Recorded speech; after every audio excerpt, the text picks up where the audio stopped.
Welcome, sports fans, out to this NGS replay cast. My name is Valcomer, and today my illustrious co-caster is none other than Stoic. Stoic, glad to have you out today.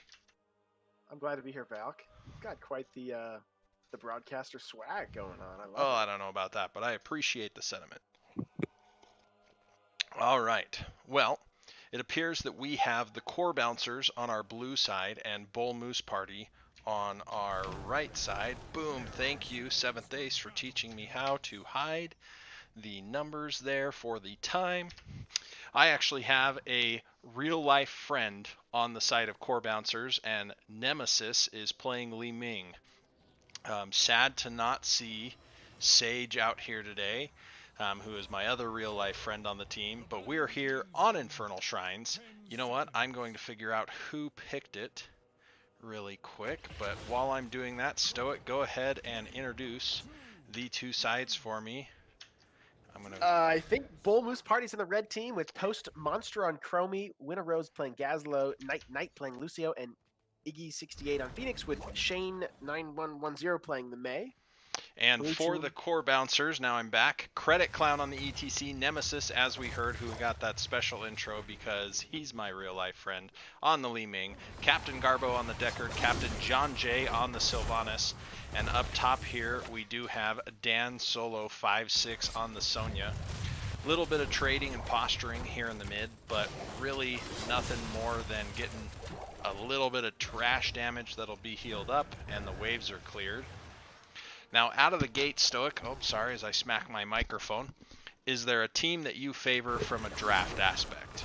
Yeah, I like, even though Li Ming's not touted as a great pick for the map, I really like her here. With the draft of the red team, looks like she could get lots of chain resets if she's timing her abilities properly.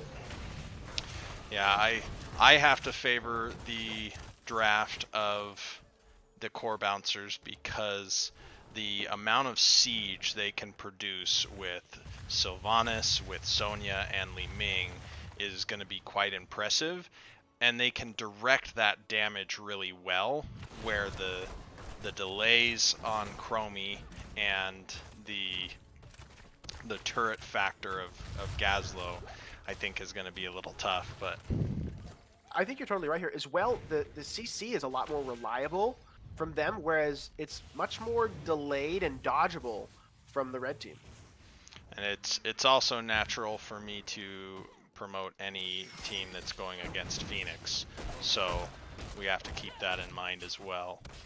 Death to the Dragoon. Quick camp grabs from both of these teams. Blue team opting to grab their bruiser camp before the 2-minute mark.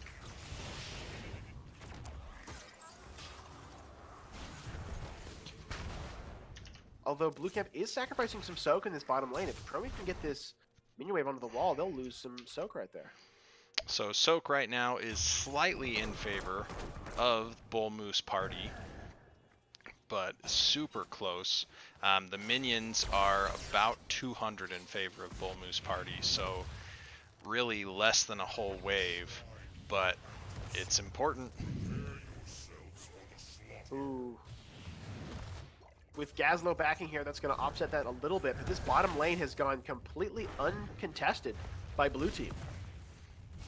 Core bouncers do have a little bit of a lead from the Mercs right now, and Sonya's is picking stuff up. Deckard got about half of the wave there, but damage on the gate, damage on the towers. We do see the shrine is coming out.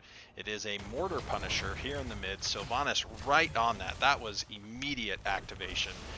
Great job getting to the objective on time. The top camp has been cleared, but not without the wave doing a little bit of damage. One of the cannon towers is down, and the members of the core bouncers firmly in control of this shrine right now. Already at 15, the cap on the top right camp for Bull Moose Party. Ooh, a little bit of anti-synergy there with the May and the Gazlo. Great power slide, but ETC deciding it is time to get out of dodge. Ooh, Chromie, great work dumping, reaching that back line, and being that artillery mage. Stun out on, we see a green cleanse from ETC. May slides out. Sonya spinning to win in the back line. May's rather low. Is she going to go down? 25 health. She regens back up. She's alive. we do see, we were focusing so much on the team fight, we ignored the counter there. But we do see the Punisher claimed for the side of the core bouncers. Top lane, the wave with the Merc camp going in. I don't actually like the choice of having Sylvanas go to clear it. Yes, she has better clear than some of her counterparts, particularly, yeah, she can shut down the mercenaries, but she also can shut down these towers so that your Punisher keeps going. Yeah, you're totally right here. The Punisher got half a wall and a tower, whereas that was about what the Merc camps got in the top lane. So good job on the defense from Red, but obviously there's a little bit of room for some min-maxing here from blue team. Now drafts, we've got W coming out from Chrome, or not drafts, talents, sorry. Ooh, big rotation down. Is Sonya gonna get out? She gets pushed away. Sorry, we'll get back to the talents in a minute. Lots of damage going out into Sonya. Uses her green cleanse, as we call the medallion there in the CCS world. And she makes it. Her team does rotate down to bail her out. Good job, team. Nice work on the part of Bull Moose Party. It was super close to being able to catch her. Power slide being a great follow-up there, but the members of Bull Moose Party also walk away. We see the Deckard Rubies there in force. A very powerful ability, even though it's been nerfed to 20 seconds. Ooh. The cooldown for his teleport came back. He gets away. Sonya's still trying to spin.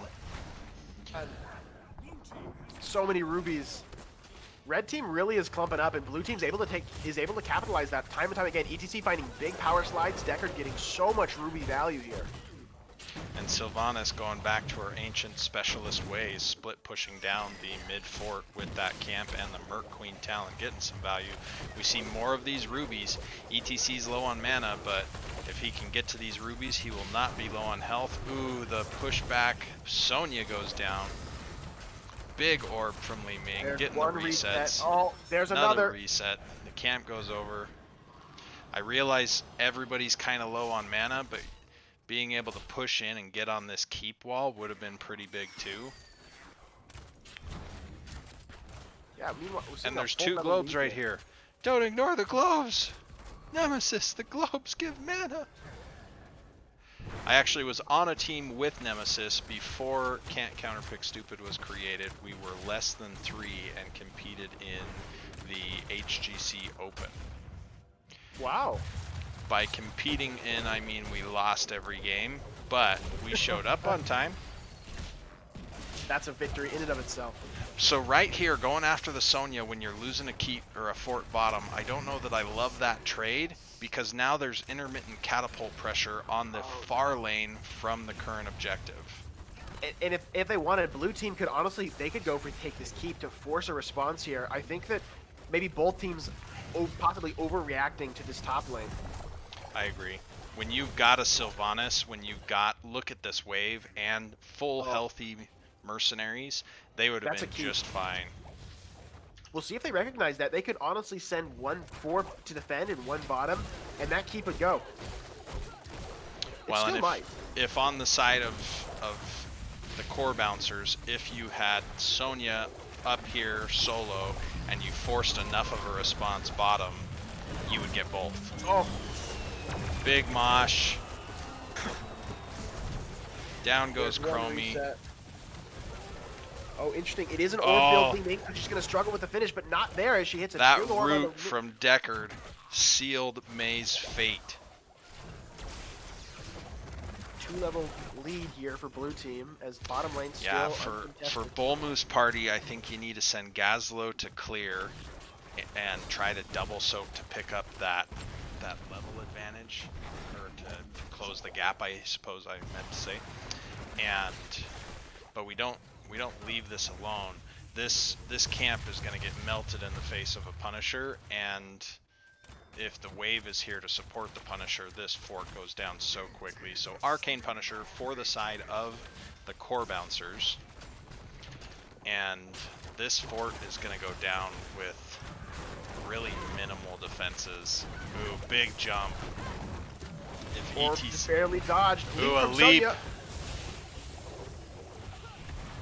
unstoppable from May, the big slowing sands, really doing a good job of making sure there's no further engagement. Big W's landing. Chromie is stacked on that quest. I suppose we never really did get back to talents, but my personal favorite as far as builds for the Deckard so far, I still like Ruby even with the nerfs, though I do wish that there was a number between 10 and 20 that Blizzard could have used as maybe a middle ground for Ruby instead of just jumping straight up there. Yeah, the Punisher has fallen here, but this looks like this keep wall will go as well. ETC barely slides out in time. Dan Solo dropping low. Night not going to commit to the chase. So core bouncers, mega structure lead, having the fort down in all 3 lanes and having little bits of damage, if not full walls, on all 3 lanes. Li Ming going back for mana. Sonya healing off the camp and taking that top. The camp now will be great because if you can have that camp top and force a response somewhere else, that camp's going to build up pressure. So Bull Moose Party picking up the right side spear throwers, core bouncers on the bottom spear throwers, Sonya up on the top shaman camp. And if I'm Bull Moose Party right now, I want to safely try to soak all 3 lanes. There's so much experience that we're missing, and the passive is adding up. We're almost 3,000 ahead, or 3,000 behind, I suppose, depending on which team you're talking about. But Bull Moose Party has a 3,000 experience deficit just off of passive. You can see hero kills is almost 2,200. We can see mercenaries is about 600, minions is 2,500, so we are missing out on a lot of that soak. There's some opportunity there to get back in this game just by playing safe and farming experience. Yeah, I think you're totally right here. They're showing right now one in the top lane, which is I think going to be a key for them, is making sure they're getting that top lane experience, which has gone unnoticed. ETC finds a slide on the 2. Slowing sands is there. Oh. So we see lots of R's come out. We saw the Wailing Arrow, we saw the Disintegrate, we saw the Gravo Bomb, we saw the beginning of the Sound Barrier, but it did not quite land, and then the Avalanche as well. This is great for the core bouncers. They're pushing in here. Oh, Sonya may go down defensively, gets away for a moment, but not forever. And the wall goes down, but they cut their losses now that Sonya's gone, and they back out. They're first to 16. I don't know. There's part of me that says even with having Sonya down, having a 3-level lead over a talent tier is a big deal. We've got super potions from Deckard. We've got the strength or safety in numbers, excuse me. So he's pumping out those potions more and more. He has more mana. Big stay a while and Mosh combo. Ooh, May barely missing the Phoenix, and so it looks like no one's going down from that directly. Night running with Lucio, sliding away. So I think Bull Moose Party benefited there from Phoenix tanking and being able to slide away rather than having the focus come down on those people who are in the mosh. Now Phoenix was low, I get it. Ooh, and here, if you're core bouncers, leave Sonya alone. Engage on Bull Moose Party to keep them off the shrine. This is a frozen Punisher. We have level 16s for the core bouncers. We have Sylvanas. This is a dangerous spot for Bull Moose Party. Bull Moose Party decides to pick up the top camp. They do have people clearing down here. And they show Chromie top lane. They're split. This is a chance for a 5v4 down 2 levels. Yeah, Chromie, you gotta let that one go. You gotta run down here. Slide. Ooh, that slide was super close. If Phoenix's hitbox was that of Asmodan's, it would have caught. Yeah, Sonya here showing on the mid wave, so this is going to be a 4 with a Punisher big V5. Jump. The slowing sand somewhat keeping it off for everybody. Come on, Frozen Punisher. There goes those orbs. Oh, this is going to be so hard for Bull Moose Party. Big leap. ETC doesn't have Mosh. Big Avalanche pushing 2 people out. We see the stay a while and listen. Not sure it actually caught anybody there. May goes down. We see the purification salvo. I don't know why that word was so difficult for me. The camp is getting some value in the top lane for Bold Moose Party, but if one more person goes down and there went Phoenix, this could be game right here, right now. We have level 18 for the core bouncers. Captain John Jay, you can hear those Sylvanas arrows going plunk, plunk, plunk, plunk, plunk. Oh, the jump and the mosh. Yikes. At this point, all they got to do is hit the core. They do have those super potions to keep them up. And this is game 1 going over to the side of the core bouncers. We can see some talents here. Everything feeling pretty standard for me. Yeah, he did take my check. I'm not a huge fan of Showstopper. Yes, it has value. Glass Cannon, Orb Li Ming, Nemesis going for the big old orbs with resets. W build out of Chromie with that Dragon's Breath just slamming down.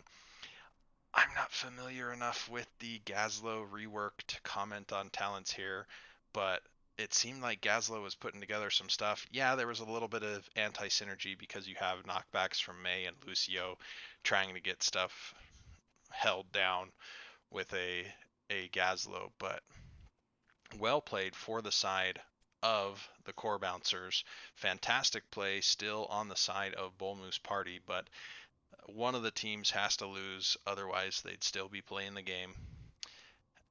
But fantastic. Let's go and move into our game 2.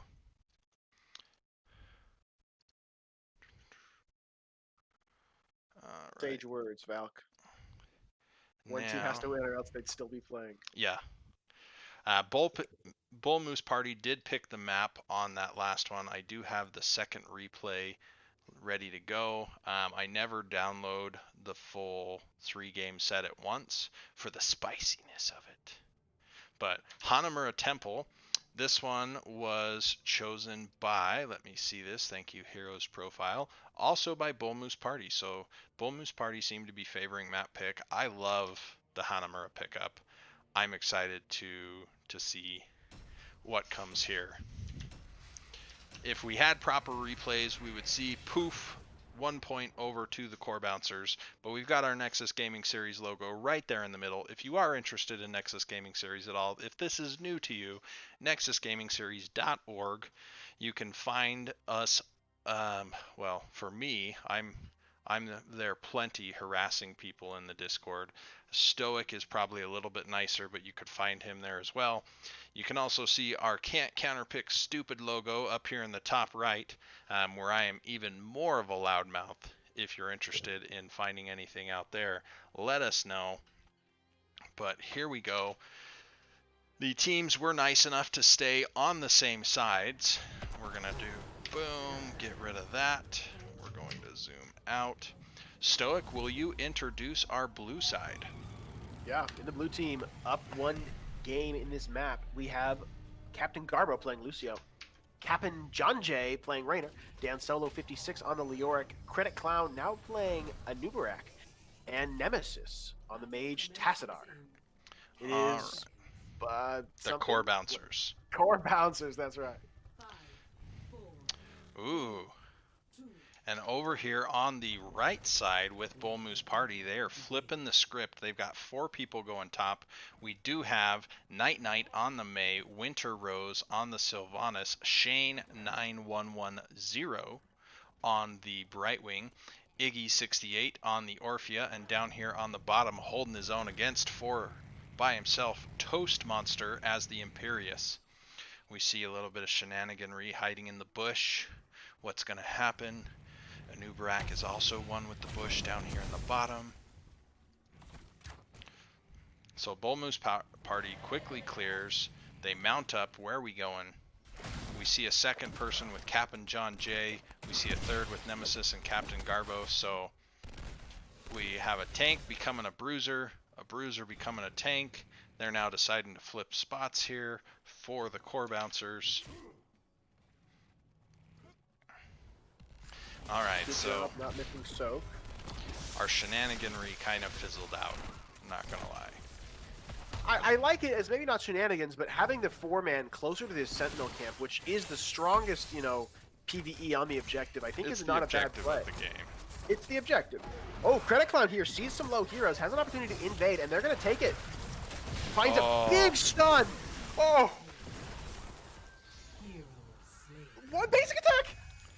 Wow. So fantastic invade for the part of the core bouncers there. The stuns coming out from that Anubarak doing work.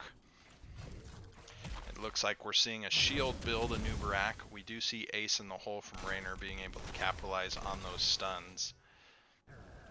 Ossian Renewal for Leoric. We got the party mix for Lucio. Oh, man. The importance of basic attacks right there. May escapes with 40 health. Could have gone down, but Tassadar down.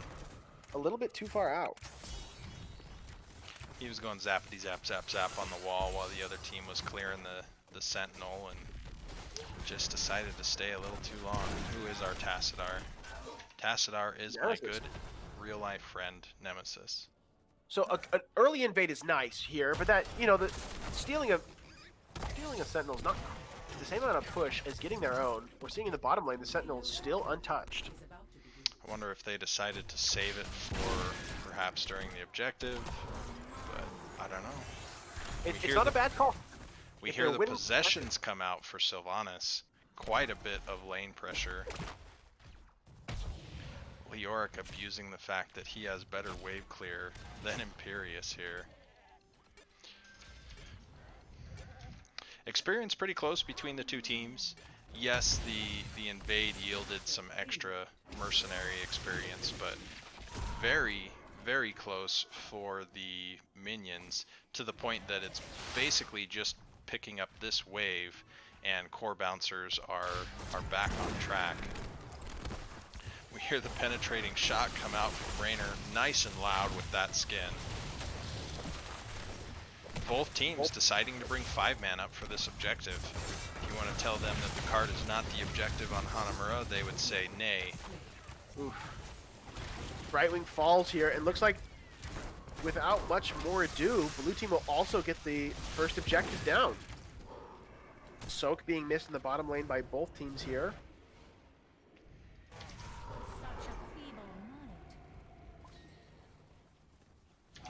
May alone looking possibly for an invade, but will rightly step back.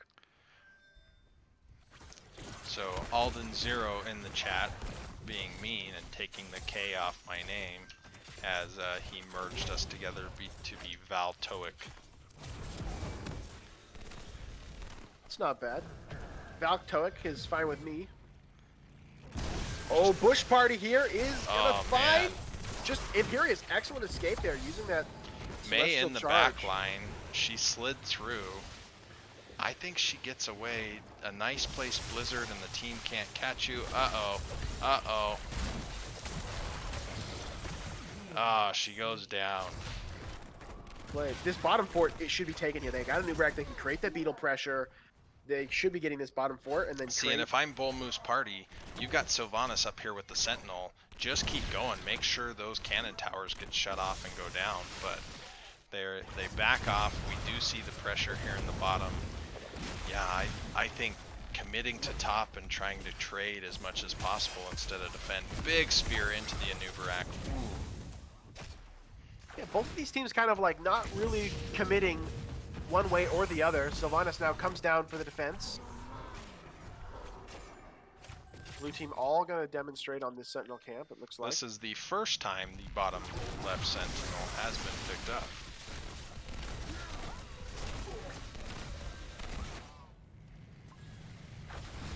Red team looking to invade, but I think it's too late. Ooh, but big kill onto Leo.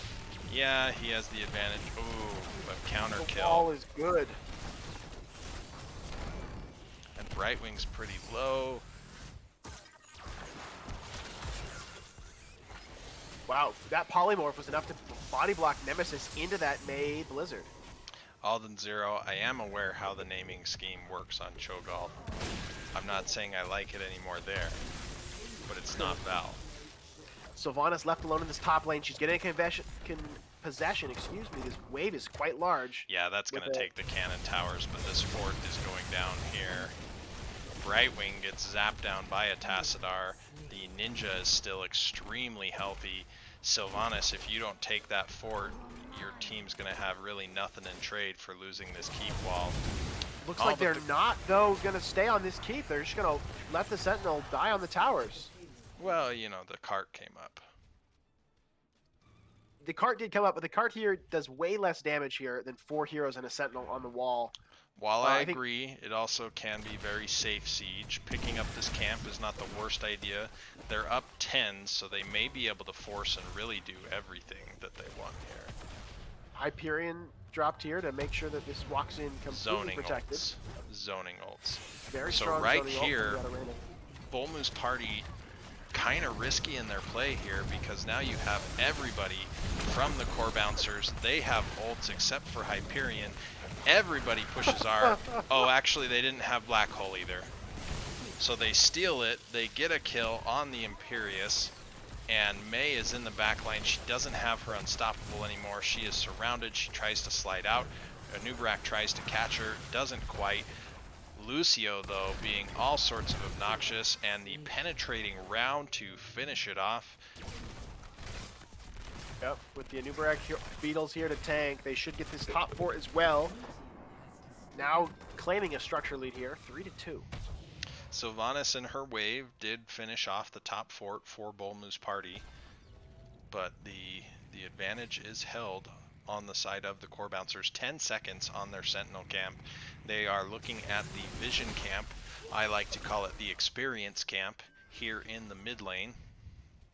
Or jungle. I suppose there is no mid lane. The mid lane is the 2 sentinels. Yeah. Gotta have somebody on the mid lane. I mean, really, if you could just get the enemy team to start taking yours and you push it off, like that is one of the best experience advantages in the game because you didn't have to do the work. They gave it to you. Sure, they'll take it right back, but you'll take it again. Ooh, Sylvanas alone up here. Sylvanas is alone up here. They're edging on the side of vision. Oh, Anubarak shows. Anubarak shows. Waiting for the wave. He dives. She doesn't have a wave. There's a wall. Brightwing coming in. People are silenced from the Wailing Arrow, but isn't going to matter. No, now Brightwing might die too. The Lucio chase is faster than the Brightwing wings. And she goes down. Blue team's definitely thinking, oh, thank you for another kill delivered right to our 5-stack. Right here, core bouncers, I would love to see you just siege. You get this cannon tower, you use the Anubarak Beetles, you probably even get pretty good chunks out of that keep. But they're now 13s. Let's look at mana bars and such. They're doing pretty good there. Manaless healing will get Anubarak back to full life. Oh, Captain John Jay going super aggro. He can't even pick up the item alone, but he starts that camp and says, yo team, we got this down here. We see the crushing jaws, we see the avalanche, we see the Hyperion, we see more R's being pushed. Black hole into. Oh, disgusting. 2 dead. Brightwing, that life was very short. The cocoon on the Mei. Can she get out? She slides away. Anubarak dives. The green cleanse comes out. She uses her unstoppable again. Thanks to that level 4 reducing the cooldown. But Leoric can back clear this wave, and the rest can take this wall and. Yeah, I almost think that you have Lucio move the cart just because he can rejoin the team faster, and Raynor has more siege than Lucio. But moving the cart, getting in on the Sentinel. Another scenario where with the enemy team still dead, I would have liked to have seen some push onto the wall, maybe get a well, further make the map that much more deadly for your opponents. So 5v4, Bull Moose Party trying to do what they can. The Sentinel does go over to the core bouncers. They've stopped the cart, but abandon the cart. Don't have your squishy Drow Ranger in there. Big Wailing Arrow to start this fight, but looks like nothing will come for it. And Orphea's still in the bottom. Oh, Brightwing, Brightwing, Brightwing. The the Taswal into the black hole, the Entomb creating an impassable barrier, locking everybody there. Body blocks when you create your own terrain. And May in the back line gets 2 people in the avalanche. That's a little bit of bad news, but with 3 members now dead for Bull Moose Party, it is the ideal time apparently to retreat and get healthy, rather than get some core damage in there for the core bouncers. Big old wave on the top that they could clear to help get them even closer to that level 20. Yeah, With a they have a 4-level lead. 2-tier advantage right now, which you can actually ping in game, and it will say this person notes. There's a two-tier advantage. It'll say that. Yeah, it'll say a multiple talent tier advantage. 6.5 out of 10. But look at this. If you click on the UI, it says UI created by Ollie, and it says, what do you want to know about this? Oh, man. Hide chat, show map scores. Casters learning as we go. Boom, Sentinel picked up 4 core bouncers. They do have a 4-level lead, a talent tier advantage. They are 5. Huge collapse. The dive, the entomb. Imperius is not going to make it out of this. I don't care how many ults he might have to burn. He is down. Yeah, this with this Sentinel coming in bottom, this could be a possible end from the blue team. They take the time to pick up that turret. Oh. Cocoon is up. We'll probably see Night again trapped by this cocoon. Which I don't know that that's my favorite. I almost think you can dive past a May anyway, but it's the Brightwing polymorph that messes up your damage, and you shut off heals. Ooh, big spear, big spear. A Nubarak does go down. That might be what they needed to make this defense happen, but Crushing Jaws goes out, only catches Leoric.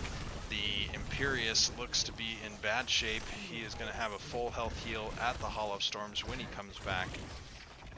The Sentinel swinging away, doing that big swipe, catching Brightwing. Oh, Brightwing getting zapped by the Tickle Beam, but she might go down from it. Shock Ray misses, or Brightwing was cooked.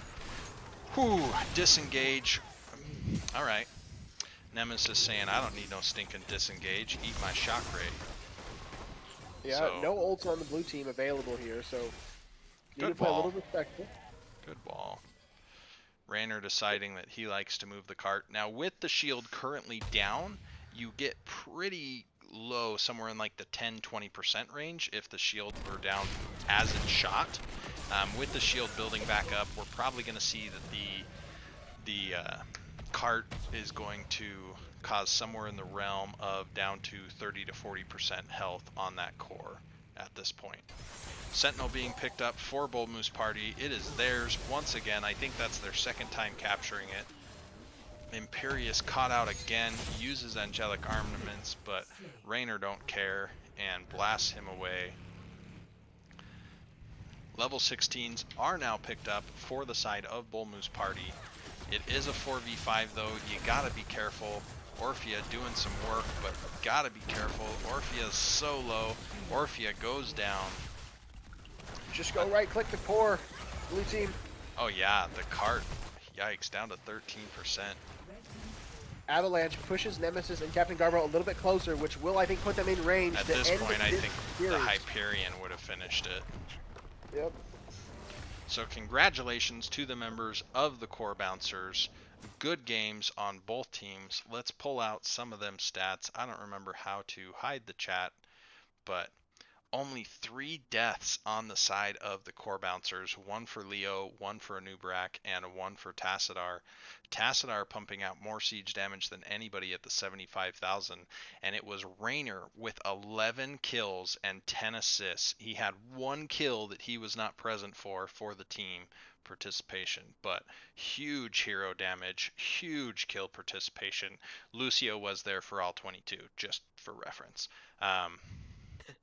But Raynor just putting in all sorts of damage and lots of hurt coming out for the members of Bull Moose Party. It was a fantastic game for both teams. I don't know that I'm going to reach out for a interview on this replay cast, but congratulations, Blue Team, the Core Bouncers, enjoy your victory. This has been a Nexus Gaming Series production. Again, my name is Valcomer, and I've been joined here by Stoic. It's been great to be here. Perfect. I'm going to end with my normal sign-offs, which first is, hi, Mom. And second, vote in the full Storm League map pool into NGS, all 12 maps. Bring in Sky Temple again, keep Hanamura Temple, and add Garden of Terror. What could be better? Thanks, everybody, and have